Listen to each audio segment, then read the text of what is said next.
Bien, alors après la maîtrise des différents concepts qui permet de voir qu'est-ce que c'est une base de données et de modéliser une base de données, alors c'est le temps de maîtriser donc, comment mettre en place, comment réaliser une base de données à l'aide de SQL sur Oracle. Bien, alors notre exemple, c'est un exemple de gestion des produits, application de gestion de produits. Donc son MCD, il est constitué de deux entités catégories avec différents attributs, num catégorie comme identifiant et non catégorie et description comme des propriétés de l'entité. Alors, et la deuxième entité produit avec ref produit comme identifiant et les autres attributs non produits, prix et quantité. Bien sûr, donc on a une association entre l'entité catégorie de 1n et vers donc produit 1,1. Alors c'est-à-dire que dans le modèle logique de données, on aura la table produit qui contient une clé étrangère qui est le num4. Bien, alors après la libération de MLDR, donc on a l'entité catégorie qui se transforme en table avec numéro catégorie comme clé primaire et les différents champs non catégorie et description. Et donc l'entité produit qui se transforme en table produit avec ref produit comme clé primaire et les autres champs non produit, prix, quantité et bien sûr l'association qui va être traduite par une clé étrangère num4 dans la table produit.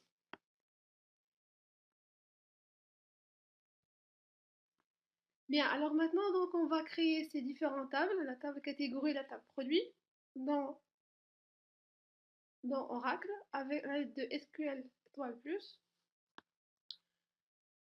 Bien, alors on va créer la table catégorie selon la structure suivante avec des contraintes, la contrainte primary sur num aux catégories et une contrainte non nulle sur nom de catégorie. Bien, alors on démarre par, par le lancement de SQL+, donc on va se connecter en tant que HR. Bien, alors après, donc on va utiliser, donc pour créer des tables, donc bien sûr on va utiliser l'instruction LDD, langage de définition de données, qui est le create table. Alors create table, après create table, donc on va signaler le nom de la table. Le nom de la table c'est categories. Et entre parenthèses, on va spécifier la structure de la table catégorie. Bien. Alors, structure de la table catégorie, c'est... Alors, on a num catégorie. Alors là, le champ qui va être la clé primaire de la table catégorie. Alors, le nom de champ. Ensuite, le type de champ, alors de type number. Alors, on peut directement ici spécifier la contrainte primary key. Alors, on peut la spécifier niveau. Donc, si on la spécifie ici, donc on va la spécifier niveau colonne. Comme on peut à la fin, c'est à la fin de la déclaration de tous les champs qu'on spécifie les différentes contraintes qui sont créées dans cette table. Donc, pour maintenant, donc on peut, pour changer un peu, on va expliquer comment créer les contraintes niveau table à la fin. Alors, num catégorie du type number.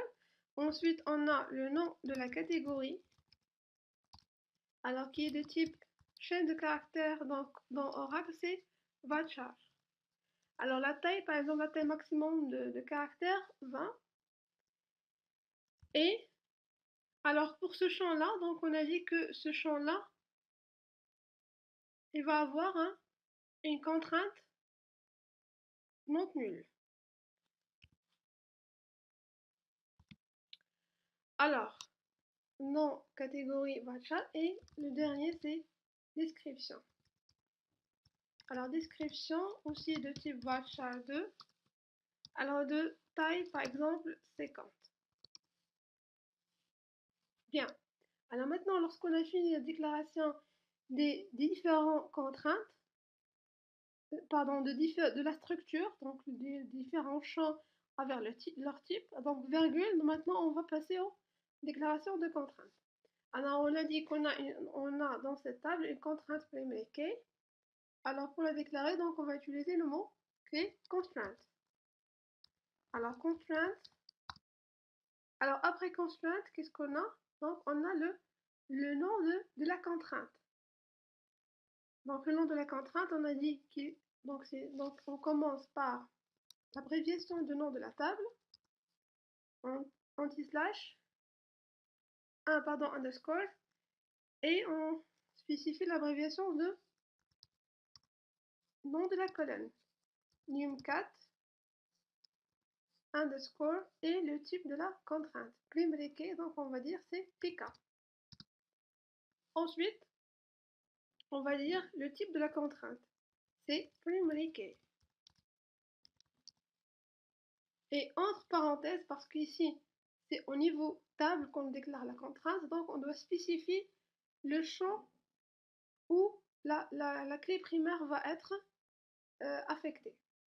Alors on a le champ c'est num catégorie.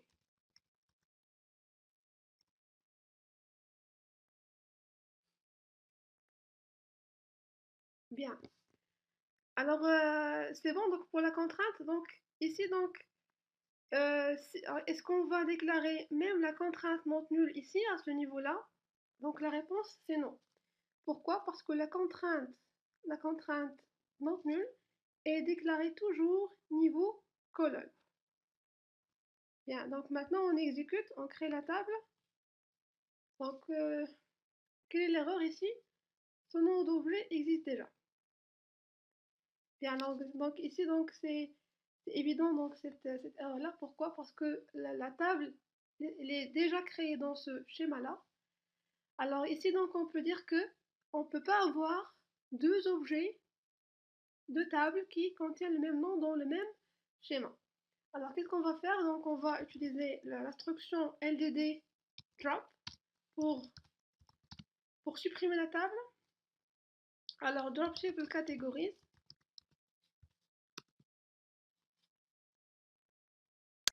Et on va procéder à la création de la table.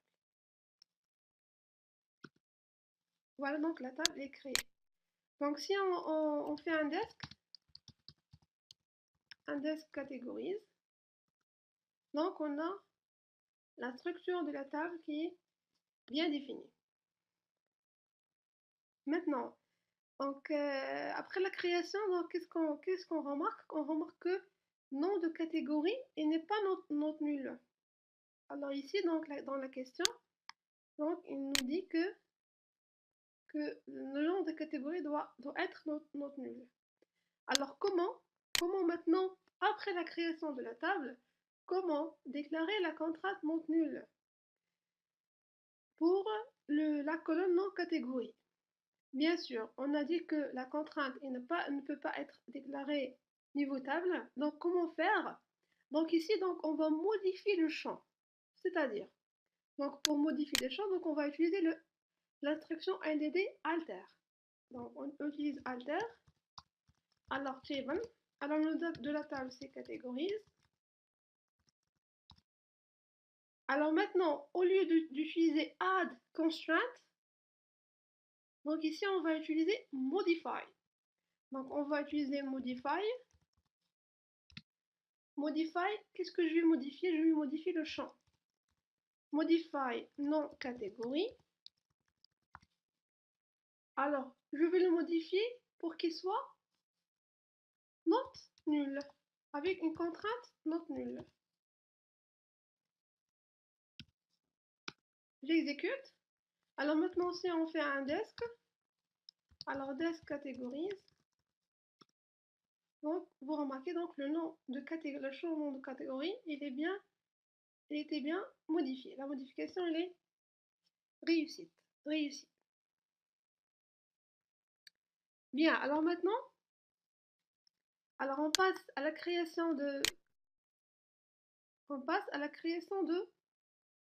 la table produit selon structure suivante, avec les contraintes appropriées.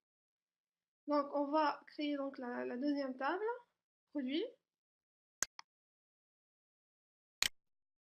Alors, mais avant de le créer, donc on doit vérifier est-ce que cette table existe d'abord ou bien non. Donc, desk produit. Donc voilà, donc il existe. Donc qu'est-ce qu'on va faire? On va utiliser l'instruction IDD pour supprimer ces drop table. Alors drop table produit. Alors la table elle est supprimée. Maintenant on va le créer. Alors create table. Alors le nom de la table c'est produit. Et entre parenthèses on va spécifier la structure. Alors on a ref produit. Alors ref produit c'est, on va spécifier le type. Alors le type c'est varchar2. Par exemple 20. Alors, et ce champ-là, donc on a dit que c'est une clé primaire. Donc, on doit déclarer une contrainte de type clé primaire. Donc, tout à l'heure, on l'a déclaré niveau table. Donc, maintenant, on va voir comment le déclarer niveau colonne. Alors, pour déclarer niveau colonne, donc si on veut le nommer, donc on va utiliser le mot-clé constraint, toujours. Alors, constraint et, alors on a dit prod, abréviation du nom de la table. Alors, du champ ref prod et le type c'est PK. Et le type de contrainte c'est primary key. D'accord? Alors maintenant, c'est pas la peine de spécifier entre parenthèses le champ. Pourquoi? Parce qu'on a déclaré ici c'est niveau colonne. Alors virgule, on spécifie l'autre champ qui est non produit.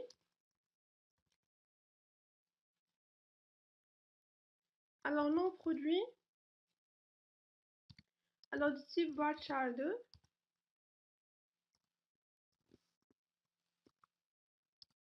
Par exemple 30,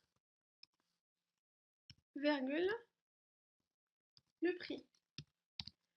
Alors le prix, donc le type de prix c'est number. Alors pour le prix, donc on doit s'assurer que les valeurs qui sont affectées à ce champ-là doivent être positives, c'est-à-dire supérieures à 0. Donc comment assurer cela? Donc par l'utilisation d'une contrainte de vérification qui est une contrainte check. Donc ici donc on va utiliser check et entre parenthèses on va spécifier la condition qui est prix supérieur à 0. Et après on passe aux autres champs. Alors quantité,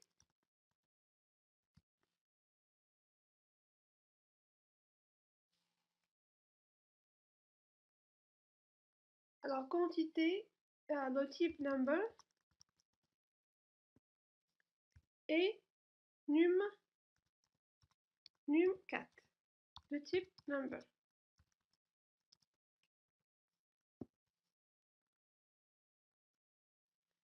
Alors la table est créée, donc desk produit.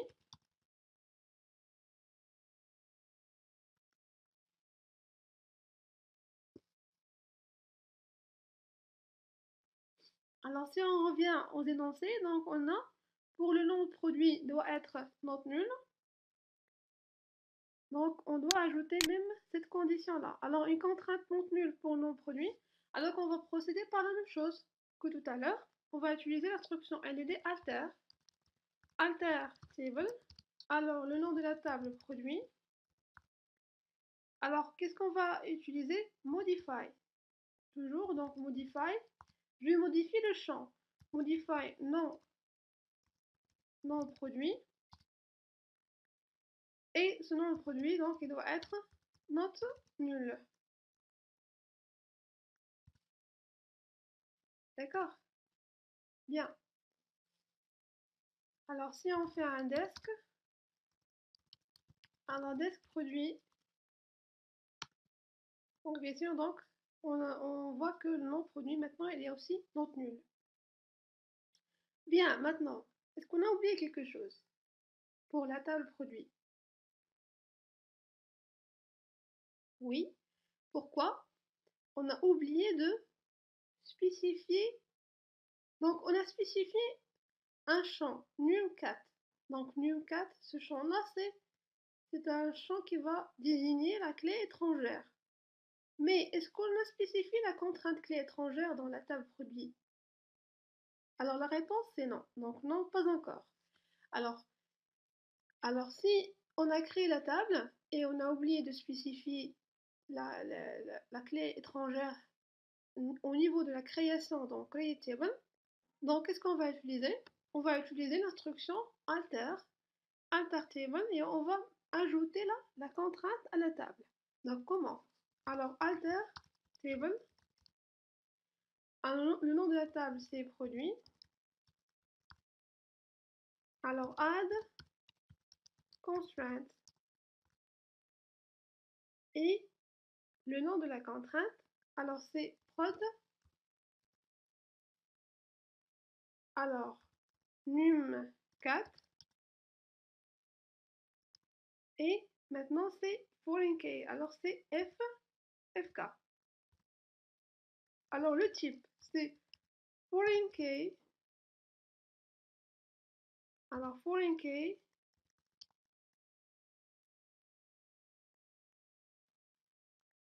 et entre parenthèses on va spécifier le champ dans la table enfant. Donc la table produit c'est la table enfant parce qu'elle contient un champ qui est désigné une clé primaire dans la table parent. La table parent qui est la table catégorie. Donc ici, alors foreign key, alors num4. Donc c'est pour cela que j'ai nommé num4 avec une nommation différente dans la table produit. Comme ça, donc on va voir la distinction entre les différents champs dans la création d'une contrainte de type clé étrangère. Alors, prod num4 fk foreign key. Alors num4 dans la table produit. Et qu'est-ce qu'on va utiliser? Donc references. Alors qu'est-ce qu'il va référencer cette clé étrangère? Il va être référence à la table mère, à la table catégorie. Et entre parenthèses, donc on va spécifier le champ dans la table catégorie avec laquelle il fait la clé étrangère référence. Il fait référence à la clé primaire dans la table parent qui est num catégorie.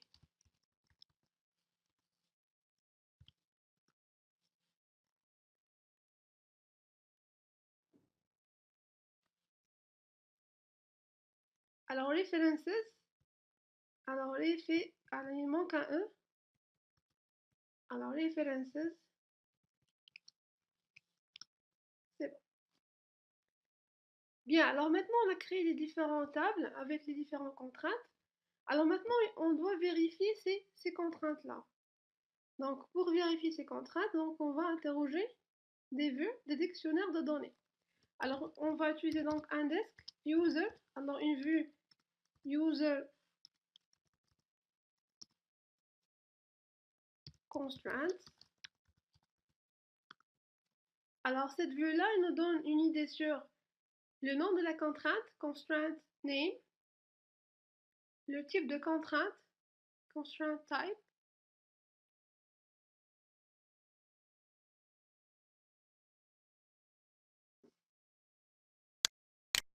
et le nom de la table. Alors, comme ça, donc, qu'est-ce qu'on va utiliser? On va utiliser une interrogation sur cette vue-là pour voir les contraintes qui sont créées pour les deux, pour les deux tables. Alors, comment? Donc, on va utiliser un select. Alors, select. Alors, constraint name.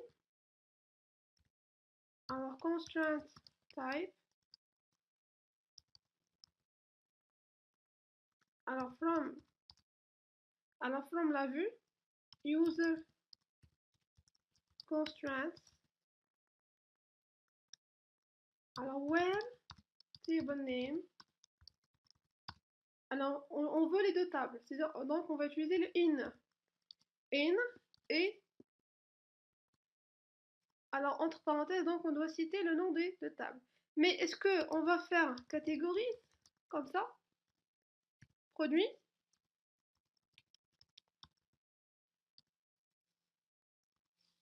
Alors, si on procède comme ça, on n'aura aucune idée sélectionnée. Et pourtant, on a créé des contraintes pour ces deux tables. Alors, pourquoi? Parce que la recherche dans le système de gestion en base de données Oracle, donc, il est sensible à la casse. Donc, il faut entrer les noms des tables en majuscules. Donc, on va répéter l'interrogation. Alors maintenant, avec les noms des tables en majuscules. Catégorise et produit.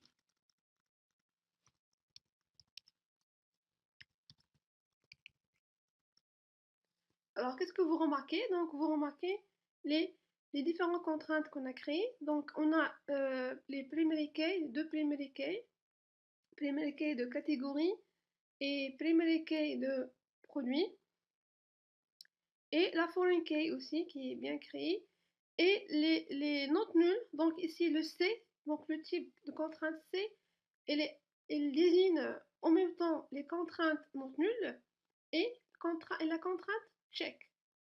Donc, on n'a pas spécifié de nom pour ces contraintes-là. C'est pour cela le système de gestion base de données, c'est lui qui prend en charge la nommation de ces contraintes-là.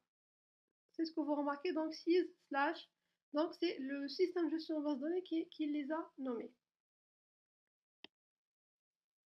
Bien.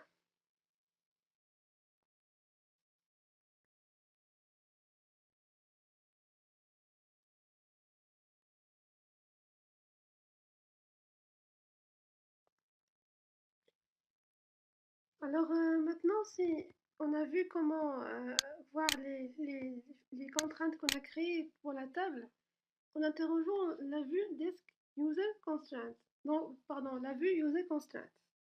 Alors maintenant, si on veut voir les noms des colonnes, donc on a vu que la vue User Constraints ne contient pas column names. Alors si on refait donc Desk User, alors Constraints, donc on n'a pas le column name. Alors pour afficher les colonnes, pour voir les colonnes, qu'est-ce qu'on va utiliser? On va utiliser une autre vue. Alors qui est la vue User Cons Columns. Alors on utilise un desk. Alors desk User, alors Cons Columns. Et qu'est-ce que vous remarquez? Vous remarquez que il nous donne les constraints, le nom des contraintes et les noms des colonnes. Donc on va l'interroger et on va utiliser un select constraint. Alors constraint name. Alors et colonne name. Alors from cette vue, from user cons columns, where toujours la condition sur les deux tables, where table name in Bien sûr, en majuscule, la table catégorise et la table produit.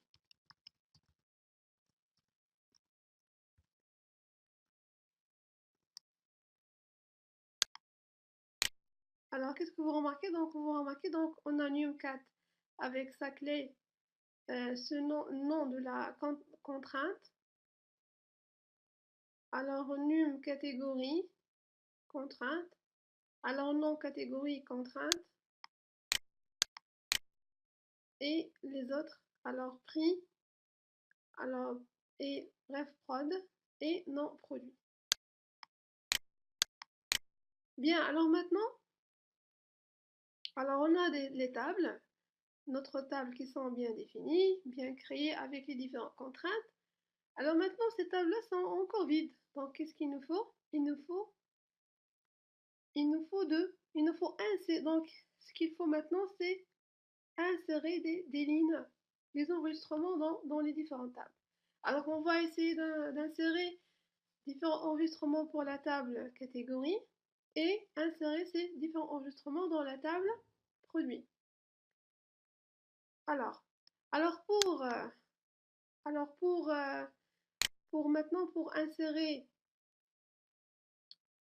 pour insérer des enregistrements, maintenant on va parler des instructions LMD, langage de manipulation des données. Alors l'instruction qui permet d'insérer une ligne dans une table, c'est l'instruction insert.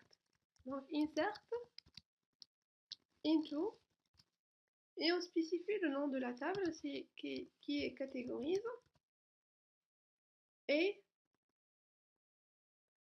il y a donc plusieurs possibilités ici. Soit on spécifie ici le nom des différents champs, de tous les champs. Alors, soit on fait num catégorie, virgule, on a le nom de la catégorie et la description. Alors, descrit, il manque un R, description. Après, on écrit donc values pour spécifier une valeur pour chaque champ. Alors, on a, par exemple, catégorie numéro 1, avec donc non catégorie, donc c'est vatcha, donc la valeur doit être entre cotes. Alors, par exemple, on va commencer par catégorie, par exemple, le smartphone. Alors, smartphone. Alors, smartphone, virgule. Alors, description, par exemple, description smartphone, par exemple, description S. Alors, on exécute, donc bien sûr, donc on a une ligne qui est créée, donc une ligne qui est insérée dans la table catégorie. Donc, on a vu donc cette possibilité-là. Alors, il y a notre possibilité d'insertion, c'est écrire directement insert into le nom de la table, catégorise et on écrit values. Donc à ce moment-là, donc je dois spécifier une valeur pour tous les champs. Donc si j'oublie de spécifier une valeur pour un champ dans la table, donc l'insertion va échouer. Donc on a deux. Alors par exemple, tablette et description T, donc pour tablette.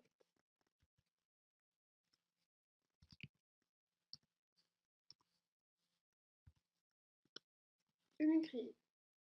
Alors ici donc si par exemple on fait un insert into et je veux spécifier que quelques champs.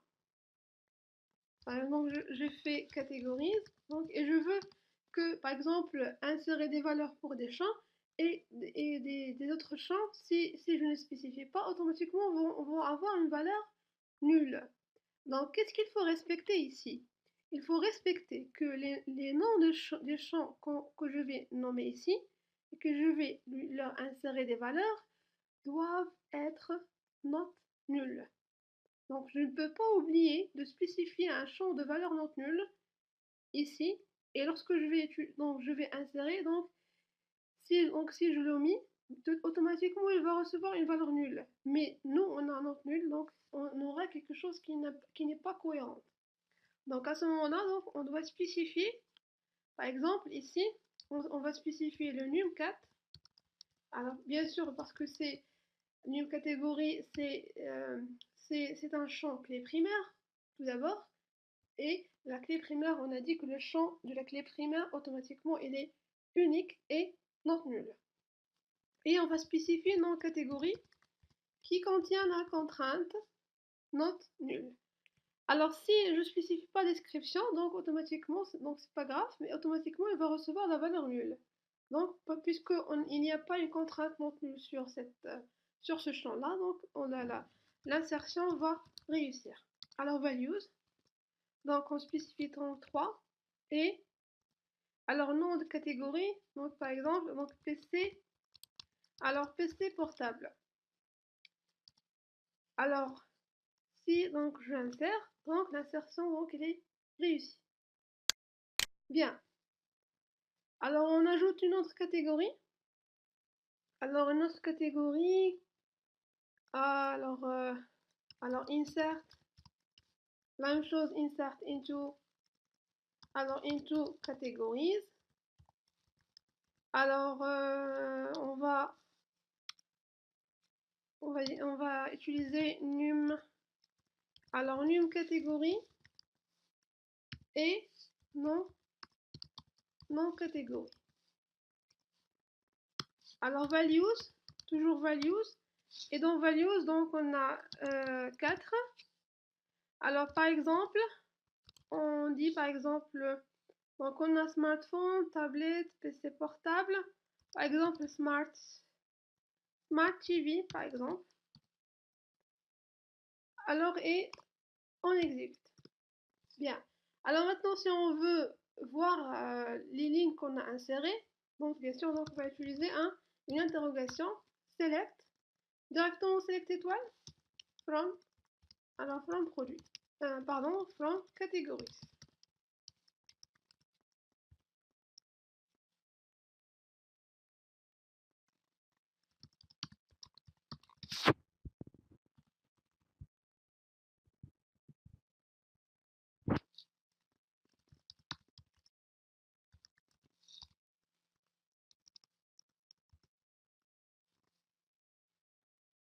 Donc, et vous avez donc les enregistrements sont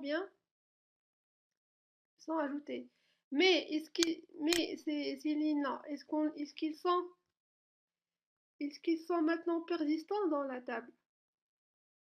Alors si, donc si, par exemple, je me connecte en tant qu'administrateur. Alors sys as sysdva. Donc et je veux consulter la table. Alors je veux interroger, donc select étoile from categories. From HR categories.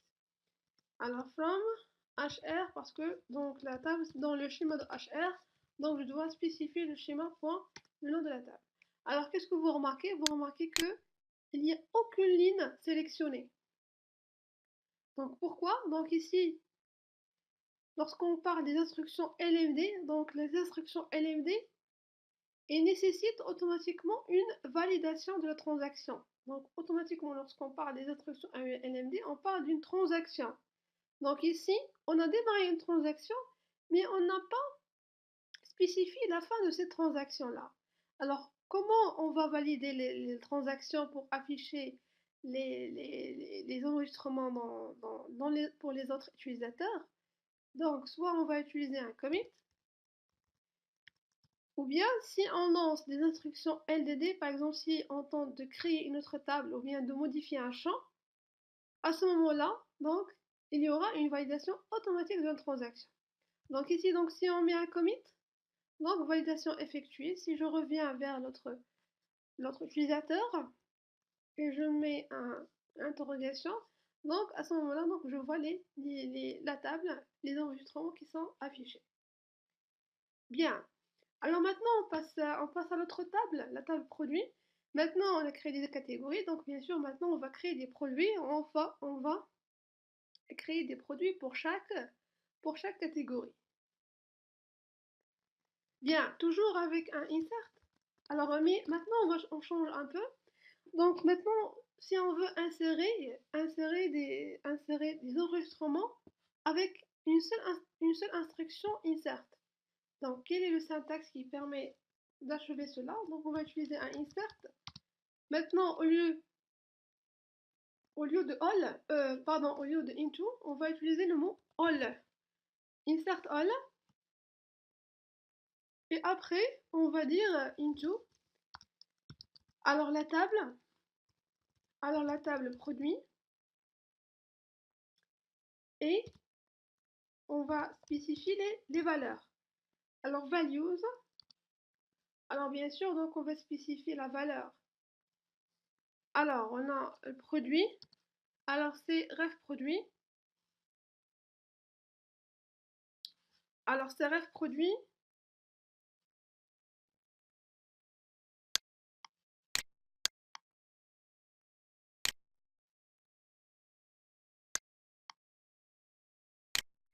Alors ref produit par exemple P01.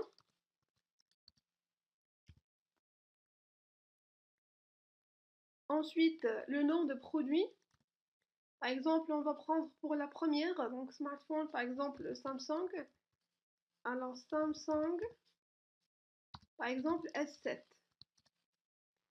Alors le prix, par exemple 6000. Quantité, par exemple 20. Et le num4, donc il appartient à la catégorie 1. Donc on va spécifier la catégorie 1. Alors je reviens à la ligne, toujours into, produit, values. Donc maintenant on va prendre la valeur, un autre produit, par exemple produit, alors pour la catégorie tablette, par exemple iPad. Alors par exemple 5000, nombre de quantité par exemple 30, et il appartient à la catégorie 2. Alors into, produit, alors 0, alors produit maintenant 0,3. Alors par exemple pour PC portable, on comprend par exemple HP. Alors HP par exemple 8000, quantité par exemple 100, et il appartient à la catégorie 3. Alors into, produit, values, par exemple 0,4.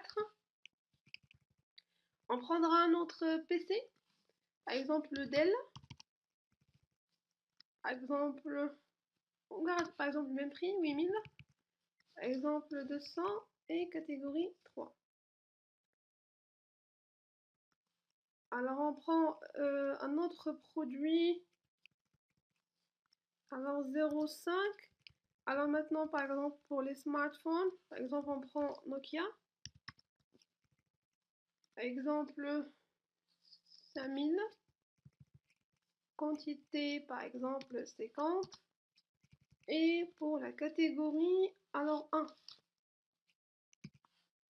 Et on prendra un produit pour la dernière catégorie Smart TV. Alors 0,6. Alors par exemple, alors Smart TV par exemple Samsung. Alors le prix par exemple 6000. Quantité, on est 50 avec catégorie, c'est la dernière catégorie. Et à la fin, donc on va utiliser une condition arbitraire. Donc select 1 from dual. Donc maintenant, si on interroge la table produit, donc select étoile from produit.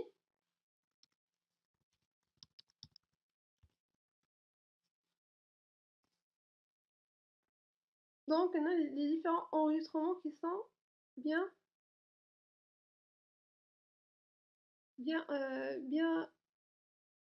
insérés dans la table. Alors, on a dit que pour valider ces insertions-là, donc on doit valider la transaction par commit. Bien.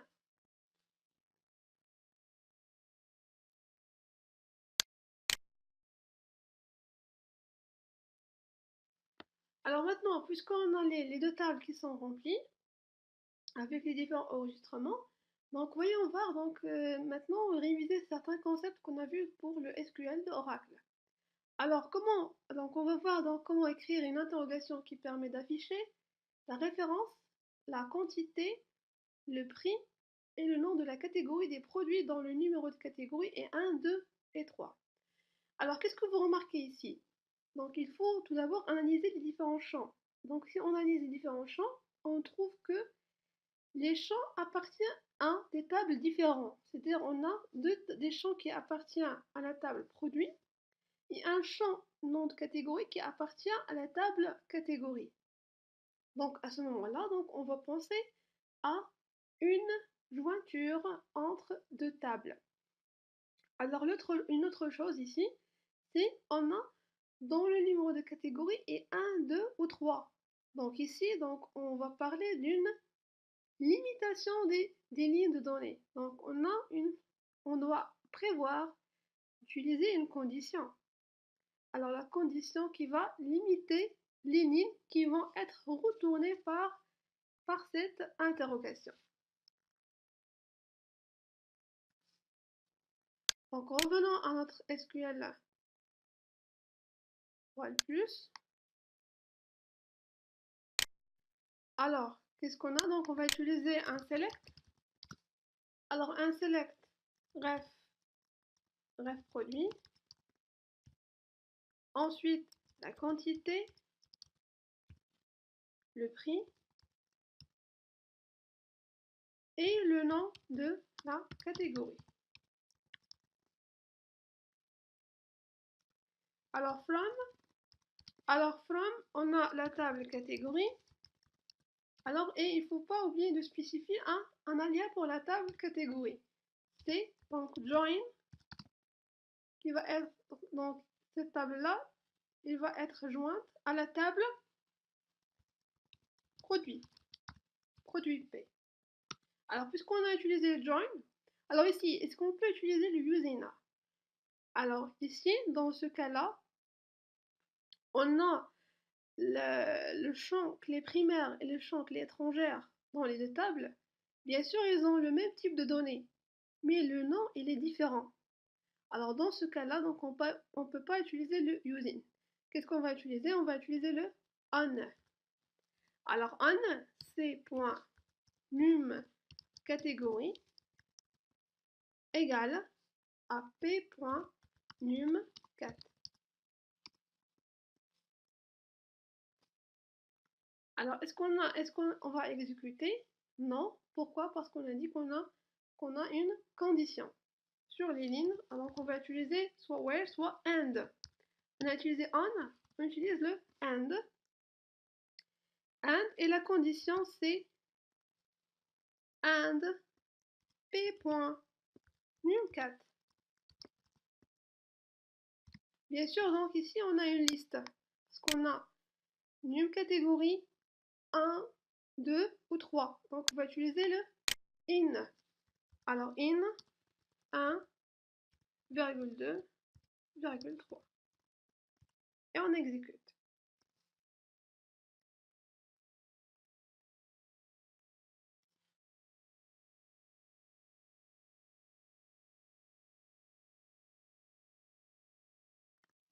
Alors, on va faire un desk produit.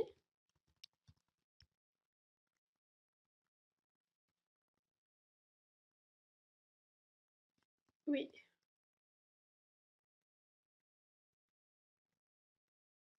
Alors ici, donc on a juste le nom de la quantité.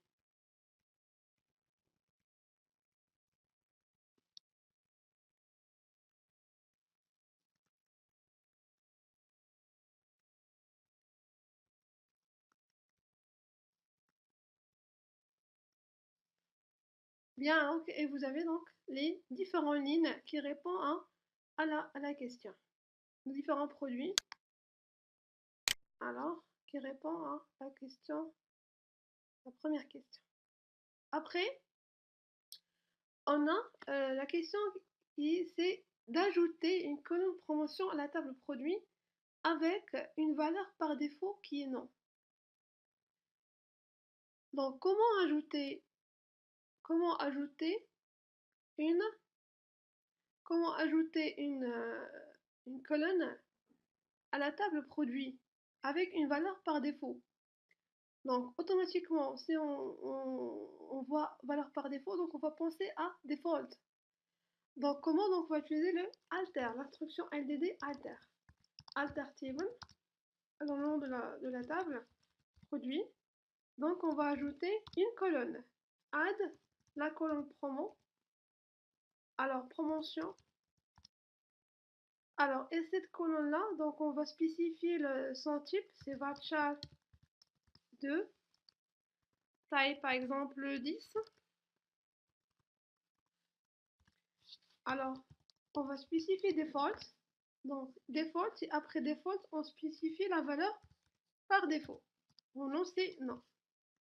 Alors, on exécute.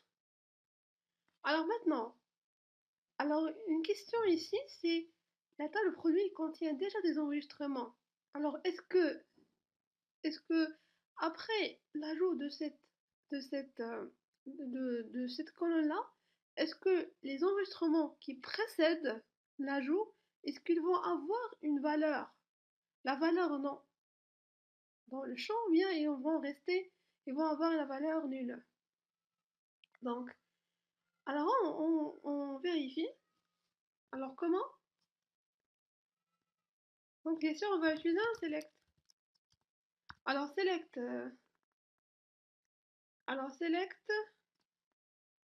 donc par exemple, en select ref produit.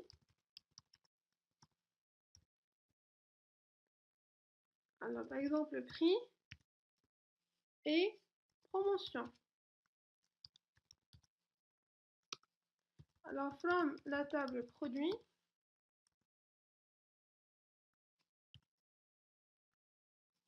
qu'est-ce que vous remarquez? Donc vous remarquez que les lignes qui sont déjà dans la table, ils ont reçu la valeur par défaut qu'on l'a spécifiée. Maintenant, si on modifie la valeur par défaut, et je mets la valeur default par yes.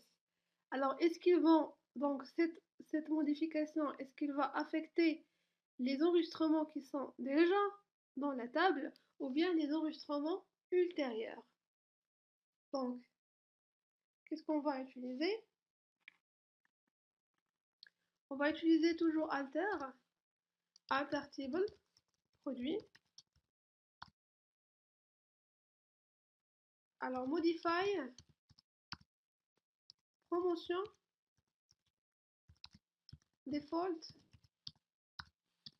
yes. Alors, on l'a modifié par yes. Maintenant, on va utiliser le même select de tout à l'heure. Alors, select. Alors, qu'est-ce que vous remarquez? La valeur n'a pas changé. Il reste encore non. Alors maintenant, si on insère un nouveau enregistrement, insert into produit, alors values, alors P0, je crois 07, oui. Alors on va ajouter un pour Smart TV par exemple. Alors, nom produit, par exemple, LG. Alors, pour le prix, par exemple, 6000, quantité 20, et ce qui nous reste, c'est le nom de Num4, pardon, Num4. Alors, pour Smart TV, c'est la quatrième catégorie.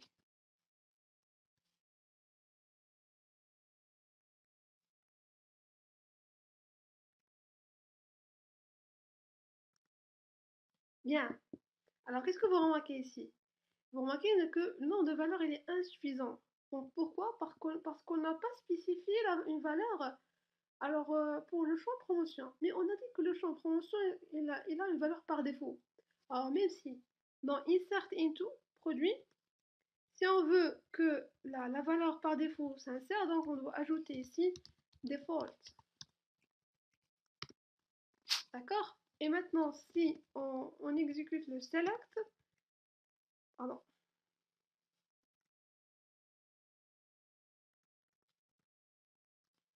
si on fait un select, alors select ref produit, promotion, alors from produit,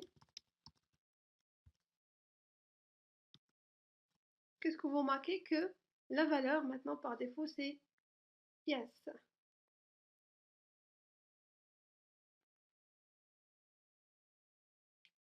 Alors l'autre question c'est écrire une interrogation qui permet d'afficher le nom de catégorie et le nombre de produits dans chaque catégorie. Alors ici, qu'est-ce qu'on veut? On veut connaître pour chaque catégorie. Alors pour chaque groupe de catégories, on veut savoir le nombre de produits. Alors en pensant de groupe, donc analyse de nombre de produits, donc ici par catégorie, on va penser aux fonctions de groupe. Alors comment réussir l'interrogation qui répond à cette question-là?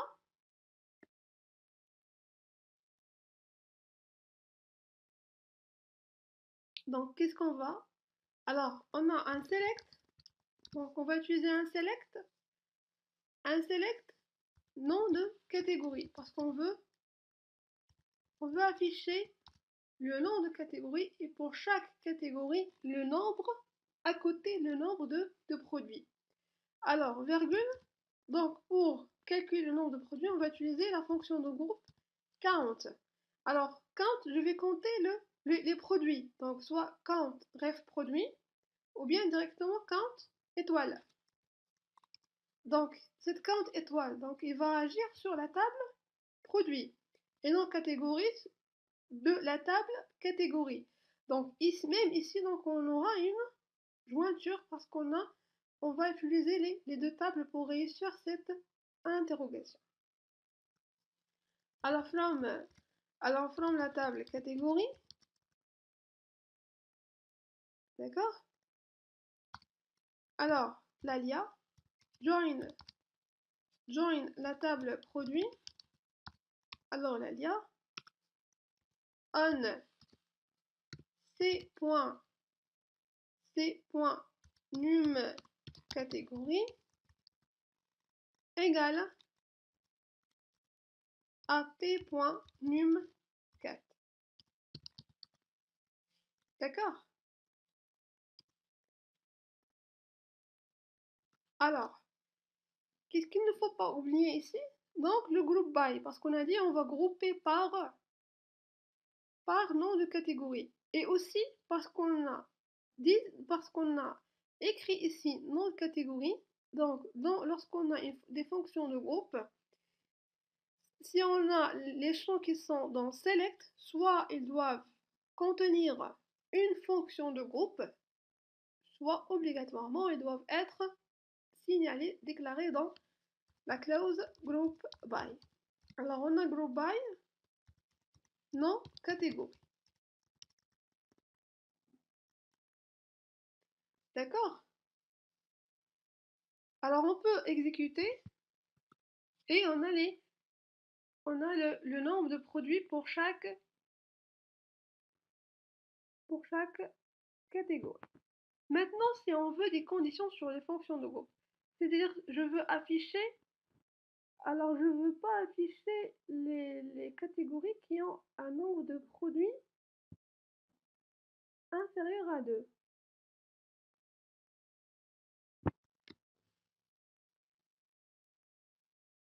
Ou bien donc je veux afficher les, les, les produits, donc les catégories qui ont le nombre de produits qui est supérieur à 1.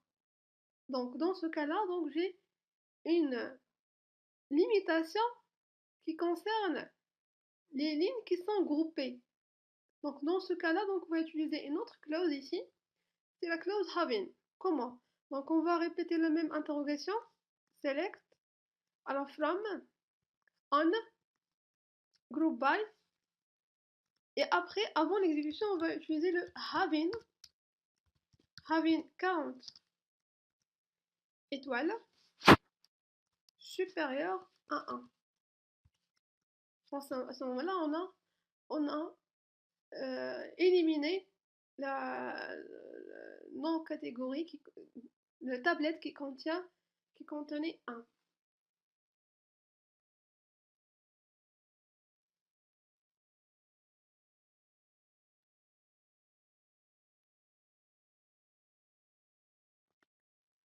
Alors maintenant, comment créer une table à partir d'une autre table? C'est-à-dire créer une copie d'une table qu'on a déjà dans la base de données. Alors, exemple, donc créer une table copie 4 à partir de la table catégorie et la table copie prod à partir de la table produit.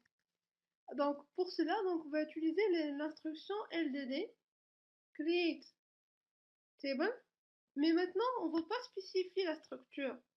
Comment on va l'utiliser? On va utiliser un create table. Alors on va nommer notre table copie, par exemple, alors 4, alors 4 c'est, alors 4 c'est pour 4 copies. Alors as select, alors soit si on veut la copie avec tous les champs, donc on va utiliser un étoile. Alors si on veut copier seulement des champs spécifiques, donc on va les citer. Par exemple, si on veut pas copier description, qu'est-ce qu'on va faire? On va faire un select. Alors num catégorie et nom de catégorie. From, alors from la table catégorie. D'accord? Et j'exécute, donc la table est créée. Donc si on fait un desk 4c, vous remarquez que la structure de la table elle est bien copiée. Alors qu'est-ce que vous remarquez ici pour le nom catégorie? Vous remarquez qu'il est note nulle. Mais pourtant nom catégorie il était note nulle, mais maintenant il est pas note nulle. Pourquoi? Donc ici, lorsque vous créez une copie à partir d'une table, alors la structure et les copies, alors même ici, même les données sont copiées, mais les contraintes ne sont pas copiées avec la table. Sauf une seule contrainte, qui est la contrainte non nulle, qu'on a appliquée dans nos catégories, qui est aussi, on va dire, qui est aussi héritée avec la table. Alors bien, donc on a dit, si on fait aussi un select étoile from from cette copie 4C, qu'est-ce que vous remarquez? Vous remarquez même les données sans copie. Donc si on crée une copie, donc à ce moment-là, il ne faut pas oublier de recréer les contraintes primary key et si on a aussi check ou bien foreign key qui sont déclarés, il ne faut pas oublier de les recréer à nouveau pour les tables copies. Bien, donc pour la table produit, donc si on veut créer une copie, donc on va utiliser toujours create, alors table, alors prods copy, C, alors toujours as select, alors étoile, from produit. Alors maintenant, si je veux créer une copie, mais cette copie-là, je ne veux pas copier les données. C'est-à-dire, je veux copier seulement la structure. Je veux avoir une table vide. Qu'est-ce que je vais faire? Je vais utiliser une condition arbitraire qui est where 1 égale à 2. Alors maintenant, si on fait un desk produit, bien sûr, on a la structure.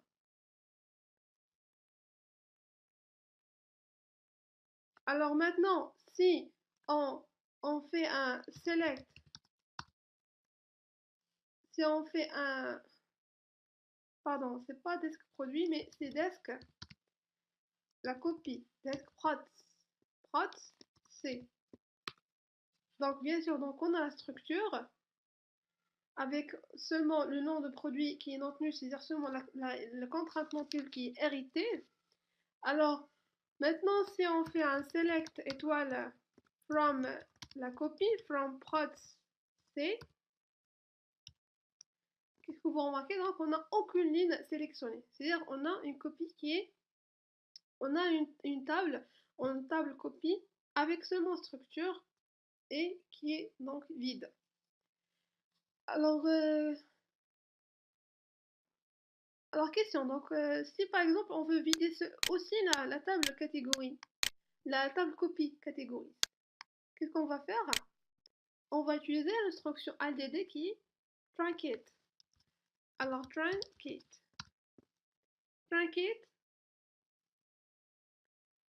pour vider. Ah donc question ici, donc on va utiliser un truncate pour vider toute la table, ce qui va permettre de vider les champs, vider les lignes et aussi vider l'espace mémoire alloué pour le stockage de ces données-là. Alors, on peut utiliser truncate table et le nom de la table.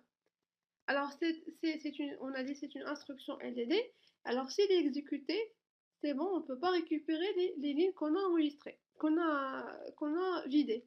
Alors, qu'est-ce qu'on peut utiliser aussi? On peut utiliser l'instruction LMD delete. Alors, delete.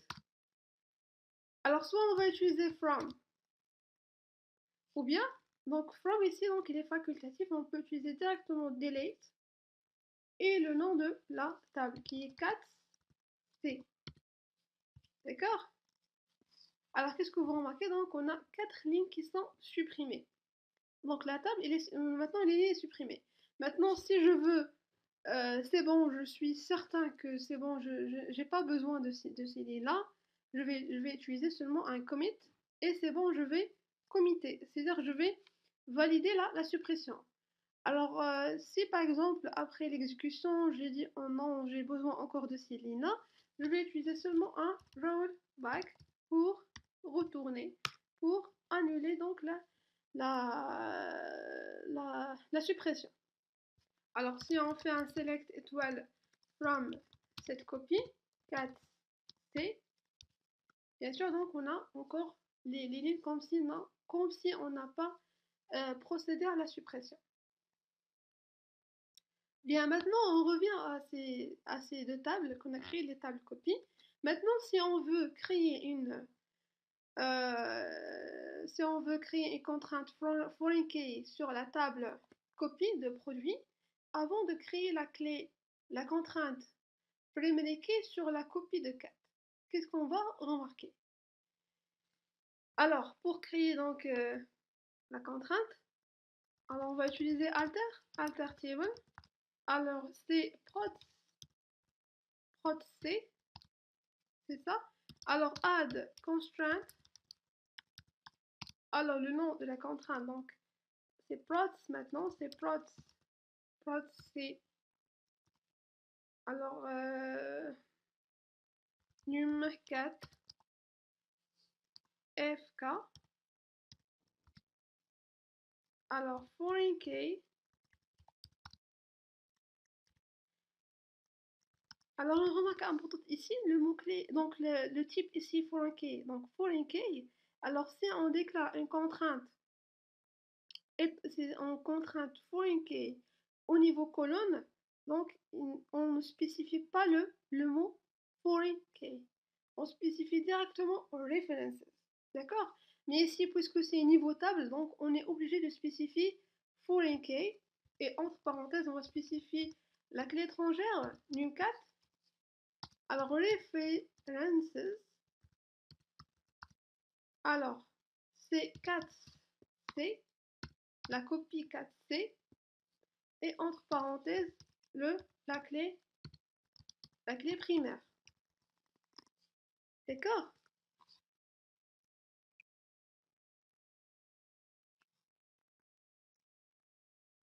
Ah oui, add constraint. Alors, c'est pas l'erreur que je veux qu'on veut voir. Donc, juste, il manquait un S pour constraint. Alors, qu'est-ce que vous remarquez? Pas de correspondance de clé primaire ou unique pour cette liste de colonnes. Donc, l'erreur, pourquoi cette erreur-là? Parce qu'on ne peut pas spécifier une clé étrangère tant qu'on n'a pas spécifié dans la table référencée que la colonne elle est une clé primaire. Donc, il faut tout d'abord spécifier que la colonne elle est clé primaire et on par la suite spécifie la clé étrangère. Donc, comment donc on va utiliser alter table? Alors, le nom de la table c'est 4C, add constraint. Alors, 4C. Alors, num4 pk. Alors, primary key, puisqu'on l'a déclaré niveau colonne, niveau table, donc on doit spécifier le champ. Entre parenthèses, c'est num catégorie. D'accord? On exécute. Alors, on a la table modifiée, c'est-à-dire la création de contraintes, elle est réussie. Donc, si on réexécute maintenant pour créer la foreign key, donc maintenant, là, on a la création de le foreign key. Il est bien réussi. Donc, si on fait un desk user constraints,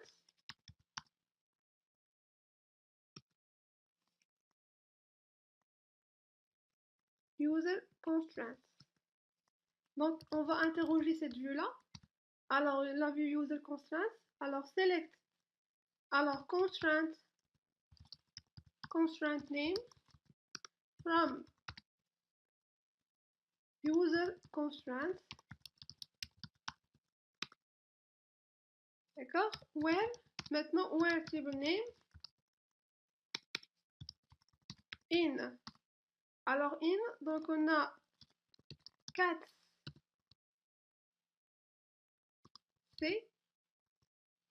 et l'autre table, c'est prod C. Entrecôte.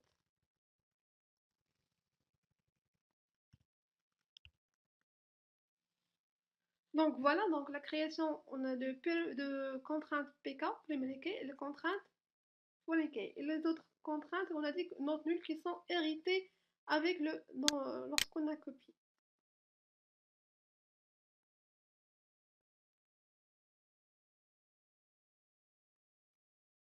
Bien, maintenant, donc on a la copie de produit qui est là. Donc select, on a dit qu'il est vide. Select étoile. Alors desk, on a tout d'abord desk produit. Non, c'est pas produit, mais c'est prod C. Alors, on a dit donc il est vide. Select étoile from prod C. D'accord? Maintenant, si on veut remplir cette table-là, à partir des enregistrements dans la table produit. Alors, qu'est-ce qu'on va utiliser? On va utiliser l'instruction lmd insert, mais dans ce moment-là, donc on va insérer à partir d'une autre table. Comment? On va utiliser un insert into. Alors, le nom de la table, c'est prod. Alors, prod c. Et maintenant, donc directement, on va utiliser un select étoile from produit. Donc ici, donc, il faut s'assurer. Si on a fait une copie avec tous les champs, donc on va spécifier ici select étoile. Mais si on a fait une copie avec que certains champs, donc ici, au lieu d'étoile, donc on va spécifier les champs qui correspondent à la copie. D'accord? Alors, qu'est-ce que vous remarquez? Que cette ligne sont créées. Donc si on fait maintenant un select étoile from prod C, alors qu'est-ce que vous remarquez? Vous remarquez que les différents produits de la table produit sont copiés dans la table produit aussi. Sont insérés dans la table produit. Alors bien, donc maintenant si on tente de supprimer la table catégorie. Donc si on veut, alors drop, alors par l'instruction LDD, drop table categories. Alors qu'est-ce que vous remarquez? Donc ici, donc la table catégorise, puisqu'elle est référencée dans la table produit, ou dans la table produit qui contient une clé étrangère. Donc dans ce cas-là, donc on ne peut pas supprimer. Donc pourquoi? Parce que ici la contrainte nous interdit de effectuer cette suppression-là. Alors pour effectuer la suppression de la table catégorie, il faut supprimer la table avec les contraintes. Alors comment? Donc si on veut supprimer, donc on va utiliser un drop table catégorie. Alors cascade constraint. Donc à ce moment-là, la table, elle est supprimée.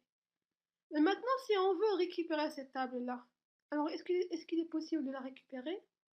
Oui, on peut la récupérer avec un flashback. Alors flashback table, alors catégories to before drop. Alors maintenant, si on fait un desk catégories, ce que vous remarquez, donc la table, elle est revenue. Bien, alors ici, donc, on a fait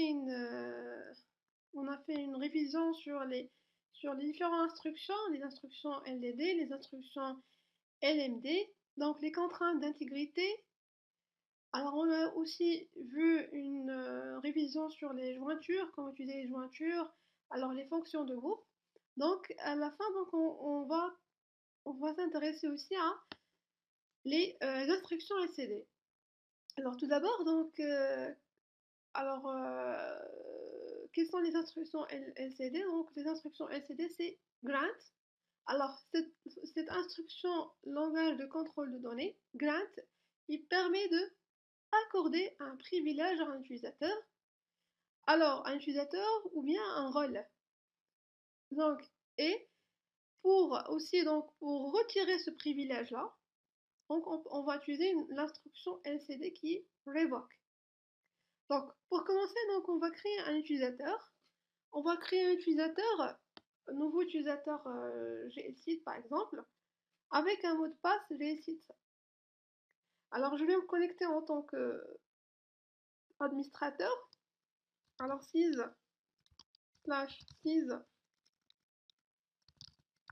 as sysdba. Alors, pour créer un nouveau utilisateur, donc au lieu d'utiliser createTable, à ce moment-là, donc on va utiliser un createUser. Alors, le nom de l'utilisateur, par exemple, GSite promotion 5, P5. Alors, identified, alors qui identifie by, by. Alors, par exemple, GSite P5. Alors, j'exécute.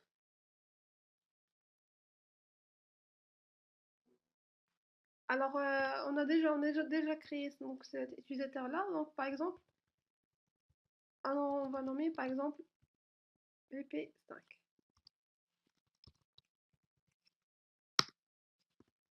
D'accord? Maintenant, l'utilisateur est créé. Donc, si on veut se connecter, donc si cet utilisateur-là veut se connecter au système gestion base de données. Donc, GSite PP5. Alors, slash GSite PP5. Alors, qu'est-ce que vous remarquez? Alors, là, create session privilege. Donc, lorsque un nouveau utilisateur est créé, mais il n'a aucun privilège. Même le privilège pour se connecter, il l'a pas. Alors, à ce moment-là, donc, qu'est-ce qu'il faut? Il faut que l'administrateur lui donne le privilège. Tout d'abord, on va parler des privilèges système. Donc, le privilège système, ce sont les privilèges. Donc, par exemple, pour entrer dans le système, donc on va utiliser donc le privilège. Donc, l'administrateur de base de données doit donner le privilège create session à cet utilisateur. Alors, comment? Donc, on va utiliser l'instruction lcd grant create, alors grant le privilège qui est create session to à qui? To à GSID pp. Maintenant, si l'utilisateur tente à se connecter, donc bien sûr, non, il peut se connecter. Maintenant,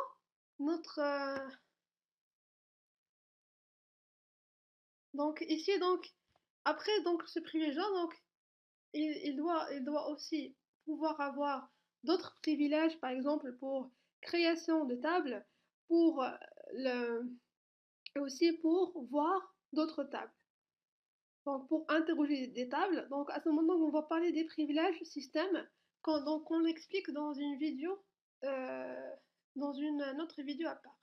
Donc maintenant donc il nous reste donc une partie qui est les privilèges objets. Donc ici donc on va parler donc comment on distingue donc des privilèges système et des privilèges objets. Donc lorsqu'on parle des privilèges objets, donc on va parler des nommations d'objets. C'est-à-dire que par exemple moi un utilisateur, par exemple HR, j'ai un objet catégorie, la table catégorie. Donc la table catégorie c'est un objet et son nom, donc mon objet c'est la table et le nom de l'objet, le nom de la table c'est catégorise. Donc dans l'instruction LCD, on doit nommer le nom de l'objet. D'accord? Donc par exemple ici, la question c'est accorder à l'utilisateur, alors dans notre utilisateur GSIDPP, le privilège d'interroger la table catégorise du schéma HR.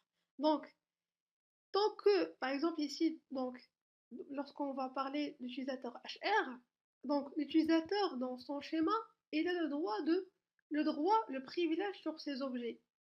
Mais pour avoir le privilège sur les autres objets, donc les utilisateurs, les propriétaires de ces objets-là doivent donner ce privilège-là aux utilisateurs.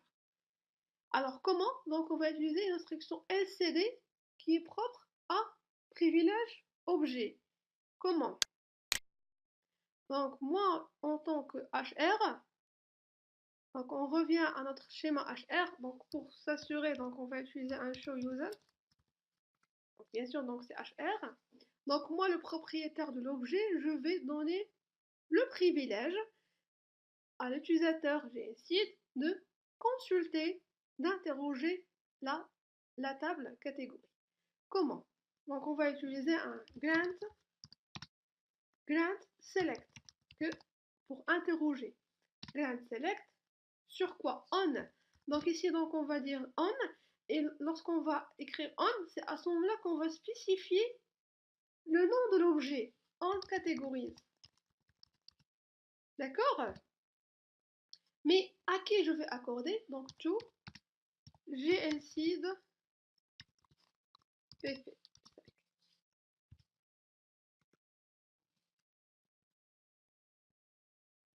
Oui, GSID.